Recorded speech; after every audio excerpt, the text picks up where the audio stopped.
एक दिन धनीराम ने खिड़की से मोहन को पत्थर का उपयोग करते हुए देख लिया। उसे देखकर धनीराम के मन में लालच भर गया।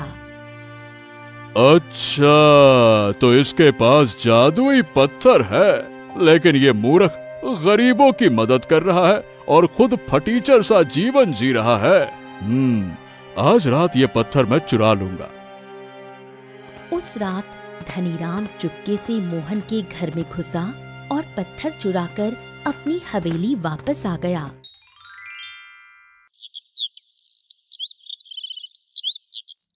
मुखिया अपने घर पर भोजन की थाली लगाए बैठा हुआ था। जैसे ही वो पहला निवाला खाने ही वाला था, तभी अचानक उसके कानों में एक आवाज गूंजी। भगवान के नाम पर कुछ दे दो, भगवान के नाम पर कुछ दे दो। अरे, लगता है कि ये वही भिखारी है। इस भिखारी के आने का भी कोई समय नहीं है। जब देखो मुंह उठाए दरवाजे पर चला आता है और सारे नगर में घूमता फिरता है। तू एक काम कर, जरा जाके इसे जल्दी से एक रोटी दे दे और दफा कर इसको यहाँ से। मुखिया की पत्नी तुरंत एक रोटी निकाल लाई, दरवाजा खोला और भिखारी को देखकर बोली, कम से कम भीख मांगने का समय तो देखा करो। जब देखो मुंह उठाकर दरवाजे पर चले आते हो, दफा हो जाओ यहाँ से। भिखारी चुपचाप रोटी उठाकर वहाँ से चला गया। कुछ देर बाद वही भिखारी सुंदर नगर के साहूकार की हवेली की ओर चला गया। हवेली के द्वार पर खड़े होकर उसने ऊंची आवाज में कहा, भगवान के नाम पे कुछ दे दो, भगवान के नाम पे दे दो। साहूकार उसकी आवाज सुनकर क्रोधित हो गया और बाहर निकलते ही भिखारी को मारते हुए बोला, अरे, ये कोई भीख मांगने का समय है क्या? ये तुझसे कितनी बार कहा है कि दोपहर के समय भीख मत मांगा कर। और अगर भीख मांगने का इतना ही शौक है तो मेरी हवेली पर आने की कोई जरूरत नहीं है। मुझे भिखारियों से सख्त नफरत है। चले आते हैं मुंह उठाकर। भिखारी की आंखों में आंसू आ गए। वो साहूकार की ओर देखते हुए बोला, देखिए साहूकार जी, कोई भी शौक से भीख नहीं मांगता है। अपनी दौलत पर कभी इतना घमंड मत करो, क्योंकि समय का कोई भरोसा नहीं है। इंसान ने तुम्हें जो दौलत दी है, उसका इस्तेमाल दूसरों की मदद करने में करो। दूसरों की आंखों से बहते हुए आंसुओं को पोंछने में सहायता करो। अगर जीवन में कुछ काम आता है तो वो गरीबों की दुआएं काम आती हैं। और जहाँ तक धन और अमीरी की बात है, तो बदलते हुए समय के साथ ये सब खत्म हो जाता है। हाँ। ये सुनकर साहूकार और क्रोधित हो गया और भिखारी को बुरी तरह से पीटने लगा। ये तेरी तो बड़ा आया ज्ञान बांटता है। ले सर, ले ले ले। तभी वहाँ पर सुंदर नगर का रहने वाला एक युवक आदित्य दौड़ते हुए आया और उसने साहूकार को रोकते हुए कहा, अरे बस बस करो साहूकार जी, बस। ये भिखारी है बेचारा, क्या इसकी जान ले लोगे क्या? तू बीच में टांग मत अड़ाया कर आदित्य। इस भिखारी की आवाज सुन सुनकर मेरे कान पक गए। ऊपर से ससुरा ज्ञान बांटता है। सारा गांव जानता है कि मुझे भिखारियों से नफरत है, नफरत। अगर सख्त नफरत है तो उसे आने से मना कर दो ना। लेकिन इस तरह किसी गरीब को पीटना कहाँ का न्याय है, हैं? मैं कह रिया हूँ कि चले जा तू। इससे पहले कि मैं कुछ कर बैठूं, चला जा यहाँ से, बता रहा हूँ मैं। साहूकार गुस्से से आदित्य को देखते हुए बोला, और हाँ, ये मत समझना कि मैं तुझसे डर गया हूँ आदित्य। और अगर ये भिखारी मेरे दरवाजे पर आया ना, दोबारा यहाँ आसपास भी दिखा, मैं इसकी जान ले लूंगा। इतना कहकर साहूकार क्रोधित होकर वहाँ से चला गया। भिखारी आंसुओं से भीगा हुआ चुपचाप वहाँ से चला गया। आदित्य भारी मन से अपने घर आकर बैठ गया। उसकी पत्नी राधा ने पास आकर कहा, आखिर तुम्हें क्या जरूरत है साहूकार से झगड़ा मोल लेने की? वो भिखारी तुम्हारा लगता क्या है? ये सुनकर आदित्य क्रोधित हो गया और बोला, अरे ये तुम कैसी बात कर रही हो राधा? आखिर इंसानियत नाम की भी कोई चीज होती है कि नहीं होती है? वो साहूकार उस बेचारे भिखारी को कितनी बुरी तरह से पीट रहा था। ऐसे किसी को मारना क्या अच्छा लगता है, बताओ? जानती हूँ आप अपनी आंखों से किसी पर अन्याय होता हुआ नहीं देख सकते। आदित्य की आंखों में आंसू आ गए। अरे जब से वो रहस्यमय भिखारी हमारे नगर में आया है ना, तब से मैं उसे अपमानित होता हुआ ही देख रहा हूँ। और जब मैंने उसकी बातें सुनी तो मैं सही बताऊं, मैं चौंक गया राधा। उसके शब्दों में गहराई थी। उसने सही कहा था, अगर इस संसार में कुछ काम आता है तो वो केवल प्रार्थना। बाकी बदलते हुए समय के साथ इंसान का सब कुछ खत्म हो जाता है, यहाँ तक कि मनुष्य का स्वास्थ्य भी, और वो हड्डियों का लाचार ढांचा बन के रह जाता है, बस। आदित्य साहूकार की निर्ममता को याद करते हुए सोच में डूब गया। उसके मन में यही प्रश्न उठ रहा था कि पता नहीं उस बेचारे भिखारी का कोई परिवार होगा भी या नहीं। आदित्य चुपचाप लेट गया और उसका मन बार बार उसी भिखारी की ओर खिंचता चला जा रहा था। अगले दिन आदित्य सुबह अपने काम पर सुंदर नगर के बाजार में चला गया। वहां उसने देखा कि वही भिखारी बाजार में सब जगह लोगों से भीख मांग रहा था, लेकिन बाजार के सारे लोग उसे बुरी तरह से दुत्कार रहे थे। आदित्य को उस भिखारी पर बहुत दया आई।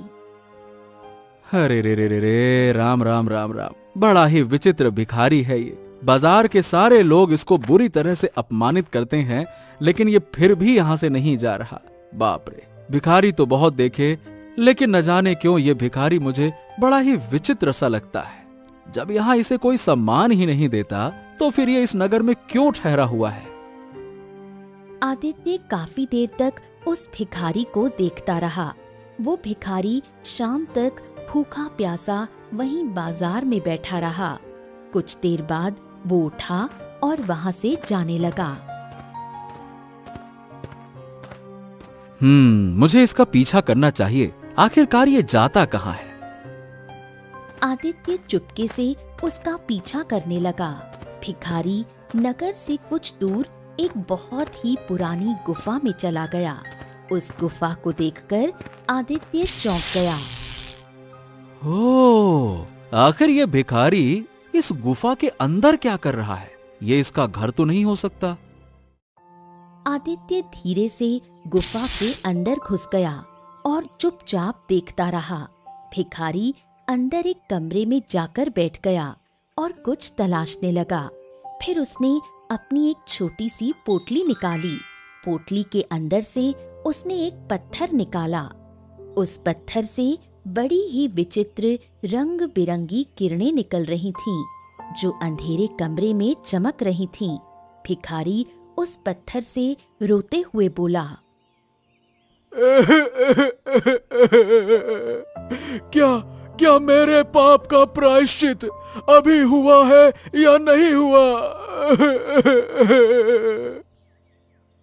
तुम अच्छी तरह से जानते हो, तुम्हारा प्रायश्चित तभी पूरा होगा जब ये पत्थर इसके असली मालिक के पास होगा। तुमने ये पत्थर उसके पास से चुराया था। आखिर मैं उस व्यक्ति को कहाँ ढूंढूं? वो तो बरसों पहले मर चुका है। क्या मैं सारा जीवन ऐसे ही गुजार दूंगा क्या?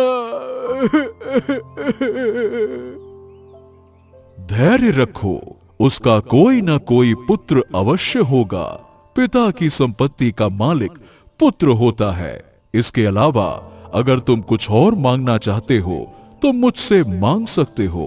मैं तुम्हें धन दे सकता हूँ, हीरे दे सकता हूँ, मणि दे सकता हूँ और वो सब कुछ दे सकता हूँ जिसके लिए मनुष्य कुछ भी करने को तैयार हो जाता है, बड़े से बड़ा खजाना भी।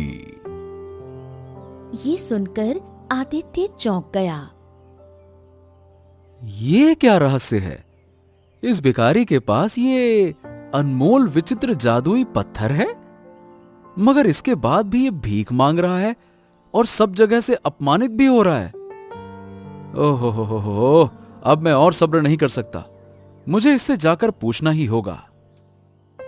अरे भाई, तुम तो वही व्यक्ति हो जिसने मुझे कल साहूकार से बचाया था।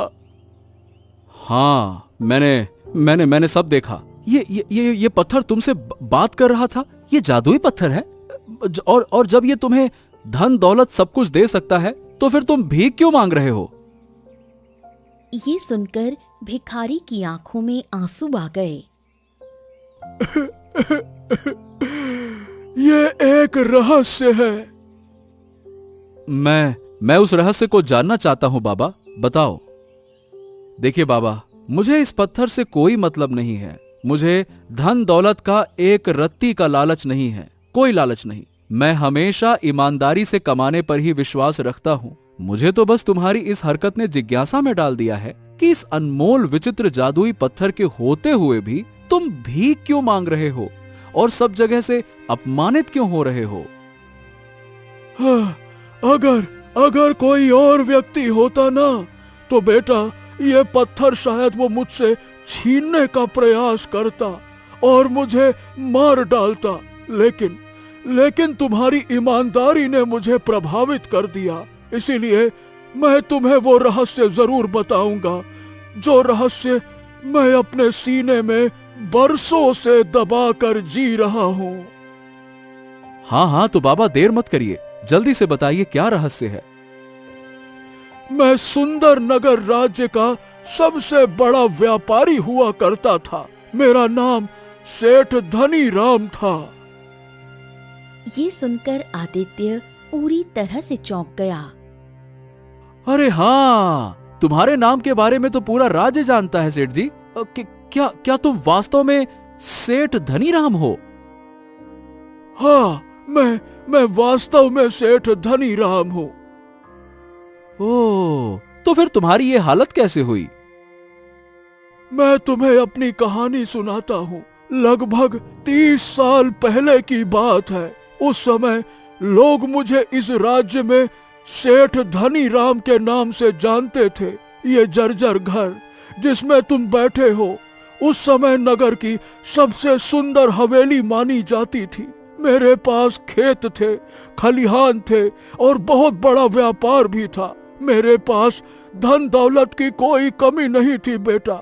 आखिर दौलत होने के बावजूद भी मेरे अंदर दौलत कमाने का लालच खत्म नहीं हुआ और मैं बहुत ही घमंडी स्वभाव का था।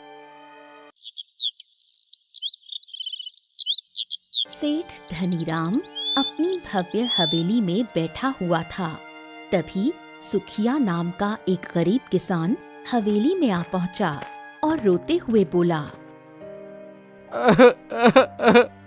सेठ जी, मैंने आपसे बीज खरीदने के लिए जो कर्ज लिया था वो मैं अभी नहीं चुका सकता। अरे नहीं चुका सकता से तेरा क्या मतलब है रे? सेठ जी, इस बरस फसल में कीड़े लग गए और फसल पूरी तरह से बर्बाद हो गई। मैं कैसे चुकाऊं? सेठ धनीराम ने जोर से सुखिया के शरीर पर लात मारी। वो गिर पड़ा। 3 दिन की मोहलत देता हूँ तुझे। अगर 3 दिन के भीतर मेरा कर्ज ब्याज सहित नहीं लौटाया तो बेटा अपना खेत भूल जाना, समझा? सुखिया बहुत गिड़गिड़ाया, लेकिन सेठ धनीराम का दिल नहीं पसीजा। सुखिया रोते हुए बाहर चला गया। उसी समय धनीराम की पत्नी वहां आई और बोली, आखिर गरीबों का दिल क्यों दुखाते हो आप? जाने कितने गरीब किसानों को थोड़ा सा कर्ज देकर और उन पर भारी ब्याज लगाकर उनके खेत हड़प चुके हैं आप। दफा हो जा यहाँ से। कितनी बार तुझसे कहा है कि मेरे व्यापार के मामले में दखल मत दिया कर। चल भाग यहाँ से। इतना कहकर सेठ धनीराम गुस्से से वहां से चला गया। इधर सुखिया रोते हुए हवेली से बाहर निकला। तभी उसका मित्र रास्ते में मिल गया। सुखिया ने सारी घटना अपने मित्र को बता दी। अरे अरे अरे अरे, ए सुखिया, ए भाई, तुम रो क्यों रहे हो? सुखिया ने सारी घटना अपने मित्र को बता दी। ओहो, सुनो, यहाँ से कुछ दूर मोहन नाम का एक आदमी रहता है। आजकल गरीबों की बहुत मदद करता है। मुझे विश्वास है कि वो तुम्हारी मदद जरूर करेगा। इतना कहकर सुखिया का मित्र चला गया। सुखिया सीधे मोहन का घर खोजते हुए वहां पहुंचा। घर के बाहर मोहन की पत्नी बिंदिया बैठी थी। क्या मोहन का यही घर है? हाँ, यही है। मुझे उनसे बहुत जरूरी काम है। बिंदिया तुरंत अंदर गई और मोहन से कहा कि बाहर कोई व्यक्ति उन्हें बुला रहा है। मोहन तुरंत बाहर आया। सुखिया उसे देखते ही रो पड़ा और सारी घटना बताते हुए बोला। हाँ, मेरी मदद कीजिए, अन्यथा धनीराम मेरा खेत छीन लेगा और मैं बर्बाद हो जाऊंगा। चिंता मत करो, तुम कुछ देर बाहर इंतजार करो, मैं अभी धन लेकर आता हूँ और उसे ले जाकर धनीराम को दे देना। रुको। इतना कहकर मोहन अंदर गया। उसने एक कपड़े से एक विचित्र पत्थर निकाला और उस पत्थर से कहा, मुझे 100 मुद्राएं चाहिए। पत्थर से रंग बिरंगी किरणें निकली और अगले ही पल 100 मुद्राएं प्रकट हो गईं। ये दृश्य मोहन की पत्नी देख रही थी, जो अपने 5 वर्षीय पुत्र को गोद में लिए हुए खड़ी थी। कुछ देर बाद मोहन उन मुद्राओं को लेकर बाहर आया और सुखिया को देते हुए बोला, ये लो और ले जाकर धनीराम को दे दो। मैं आपकी ये मुद्राएं बहुत जल्द ही चुका दूंगा। नहीं, चुकाने की कोई आवश्यकता नहीं है। जब भी किसी की मदद करता हूं तो बदले की उम्मीद केवल ईश्वर से रखता हूं। जाओ। सुखिया ने ढेर सारी दुआएं दी और वहां से चला गया। कुछ देर बाद मोहन घर के अंदर आ गया। तभी उसकी पत्नी बोली, आज तक आपने मुझे इस पत्थर का रहस्य नहीं बताया कि ये जादुई पत्थर आपको कहां से मिला। आज तो आपको मुझे बताना ही होगा। ये कुछ वर्ष पहले की बात है बिंदिया। मैं जंगल में किसी काम से गया था। मेरे पास थोड़ा सा पानी था और पता नहीं कैसे चलते चलते मैं अचानक से रास्ता भटक गया। प्यास के मारे मेरा गला सूख रहा था और जैसे ही मैं पानी पीने वाला था कि तभी एक साधु बाबा वहां पे आ गए और पानी मांगने लगे। अब मैं करता क्या, मैंने अपना सारा का सारा पानी साधु बाबा को दे दिया। साधु बाबा पानी पीकर बड़े खुश हुए और उन्होंने बदले में मुझे ये पत्थर दिया। और साधु बाबा ने कहा कि बेटा, ये पत्थर बड़ा चमत्कारी है, इससे तुम जो चाहोगे तुम्हें वो मिलेगा।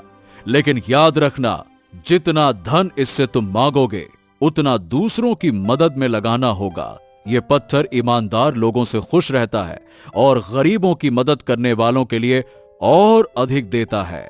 लेकिन सावधान रहना, इसकी सुरक्षा करना। अगर ये चोरी हुआ तो इसकी कीमत तुमसे वसूली जाएगी और जो इसे चुराएगा वो भी भारी कीमत चुकाएगा। चोरी की कीमत बहुत भारी पड़ेगी उस चोर को, और चोर इस पत्थर से दूसरों की मदद का पुण्य कभी नहीं कमा पाएगा। इधर कुछ देर बाद सुखिया धन लेकर धनीराम की हवेली जा पहुंचा। हाँ सेठ जी, ये जो तुमने मुझे कर्ज दिया था, ये लीजिए, ब्याज सहित। अरे अरे अरे अरे भाई, इतनी जल्दी इंतजाम कैसे कर लिया? तू तो कह रहा था कि तेरी फसल बर्बाद हो गई है। अब इससे तुम्हें क्या मतलब है? तुम्हें अपना कर्ज मिल गया ना, बस अब मेरे खेत के कागज लौटा दो। धनीराम ने गुस्से से खेत के कागज लौटा दिए। फिर अपने नौकर से बोला,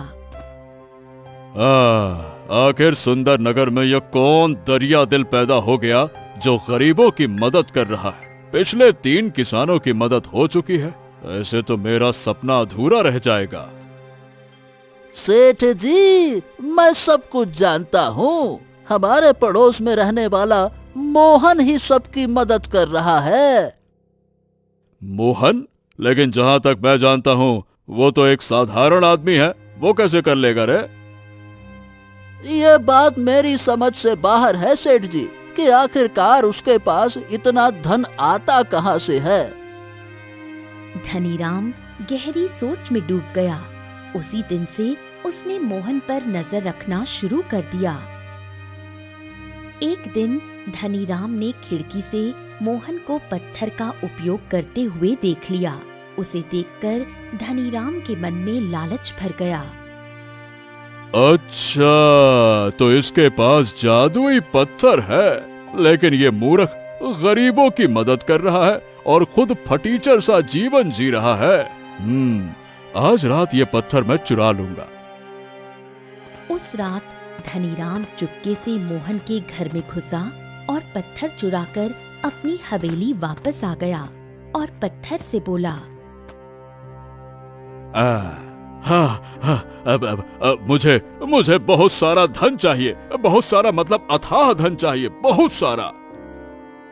तुमने मुझे चोरी किया है, सोच लो, जो भी चोरी करता है उसे भारी कीमत चुकानी पड़ती है। कैसी कीमत?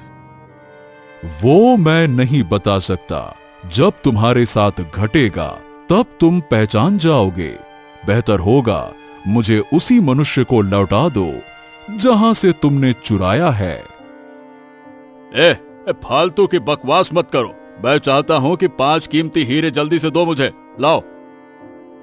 पत्थर से रंग बिरंगी किरणें निकलीं और अगले ही पल 5 कीमती हीरे सामने आ गए।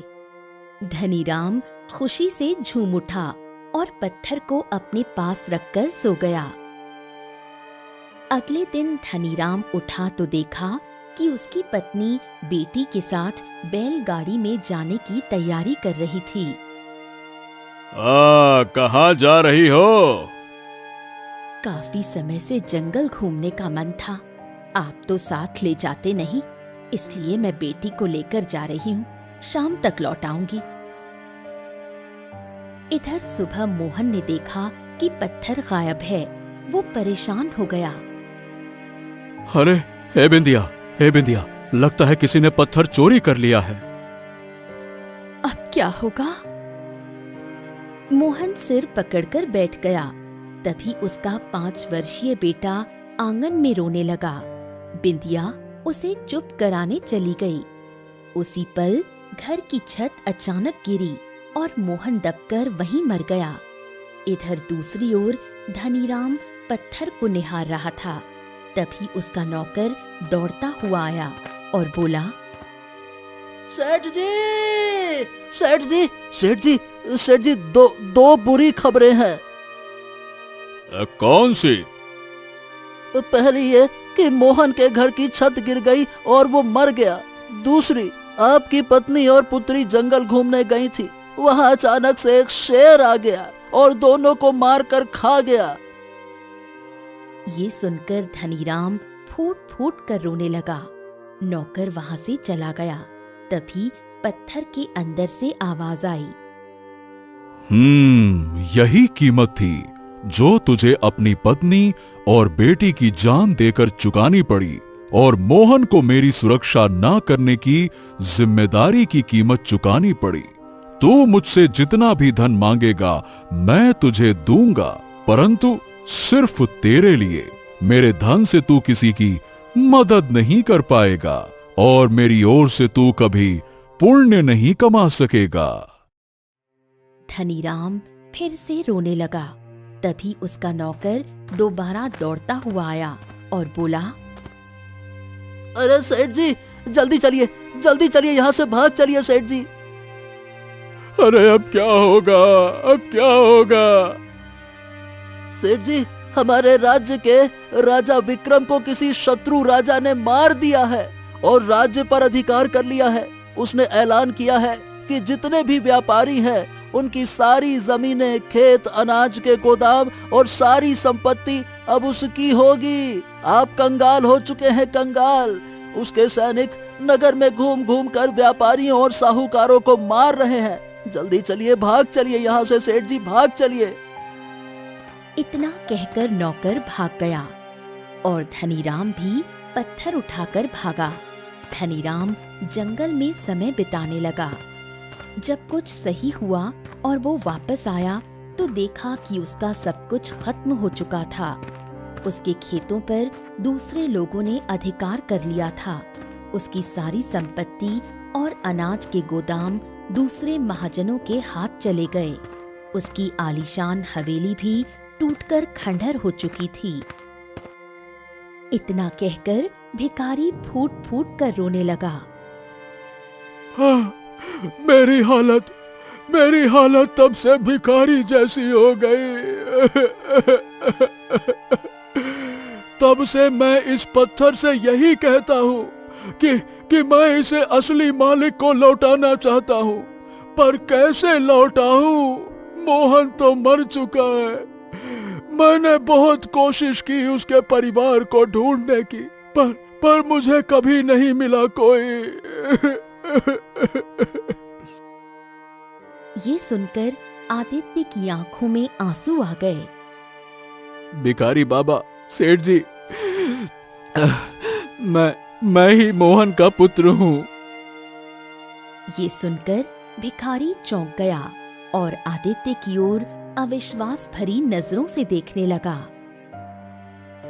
पिताजी के जाने के बाद जब दूसरे राज्य ने सुंदर नगर पर अधिकार कर लिया, तब मेरी माँ मुझे लेकर दूसरे राज्य चली गई। वहाँ मेरी परवरिश मेरी मौसी ने की।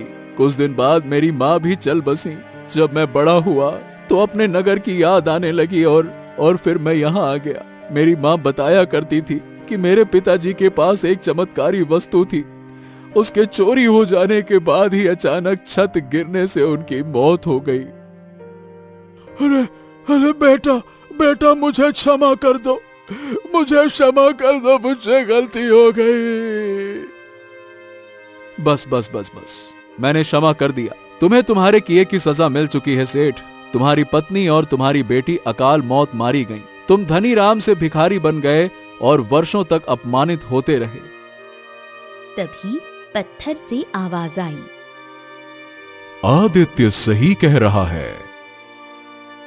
भिखारी ने पत्थर आदित्य को सौंप दिया। मेरा प्रायश्चित पूरा हुआ। इतना कहकर भिखारी ने वहीं दम तोड़ दिया। आदित्य ने पत्थर उठा लिया और सम्मान पूर्वक भिखारी का अंतिम संस्कार किया। उसने सारी घटना अपनी पत्नी को बताई और फिर पत्थर से गरीबों और जरूरतमंदों की मदद करने लगा।